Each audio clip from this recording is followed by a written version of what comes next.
Alors donc on a découvert d'hiver essentiellement, de vesses seigles qu'on implante fin octobre, début novembre, pour ensuite les coucher au printemps pour faire de la plantation directe ou du semi-direct, voilà, sous couvert. La rotation des cultures s'effectue par blocs de famille, Apiacées, Alliacées, Astéracées, Cucurbitacées, etc. Le but est d'inclure un bloc engrais vert en plus de ces blocs de famille sur l'ensemble de l'exploitation. Donc ce qu'on attend de ces couverts, c'est d'apporter de la fertilité en azote ou en carbone suivant la durée de vie du couvert.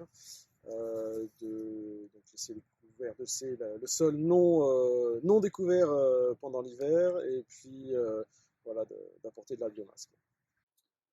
Dans la mise en place du couvert, je recherche un effet structure de sol et fixation de l'azote, et également une couverture de sol pendant la période hivernale, afin d'éviter l'érosion au maximum.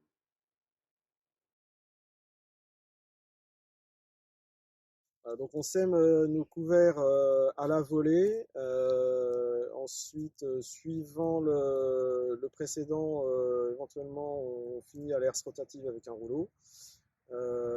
Ensuite, au printemps, soit l'engrais broyé, couché, et on plante ou on sème directement dedans, soit c'est couvert d'une bâche, et là on fait surtout de la courge avec cet itinéraire-là.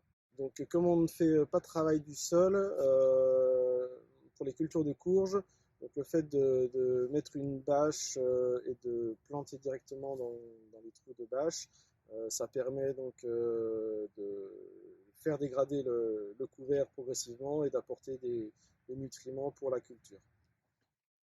La mise en place de l'engrais vert s'effectue en septembre après un déchômage post-culture à l'aide d'un Canadien.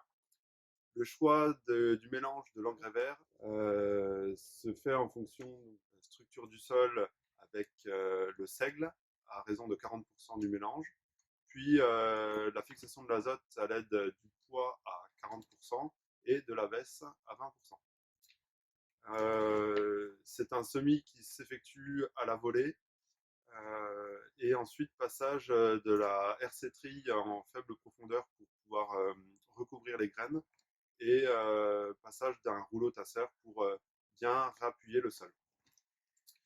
À la suite du semis, j'effectue une irrigation assez régulière jusqu'à la germination et ensuite plus de l'irrigation plus fractionnée pour s'assurer d'une bonne reprise de l'engrais vert. Concernant la destruction de l'engrais vert, elle s'effectue au printemps après un broyage et ensuite un passage au Canadien, puisque ce sont actuellement les seuls outils qui me permettent de l'enfouir. Et c'est vite limitant, puisqu'on se retrouve avec énormément de chaume, et ce n'est donc pas satisfaisant pour l'enfouir correctement dans le sol.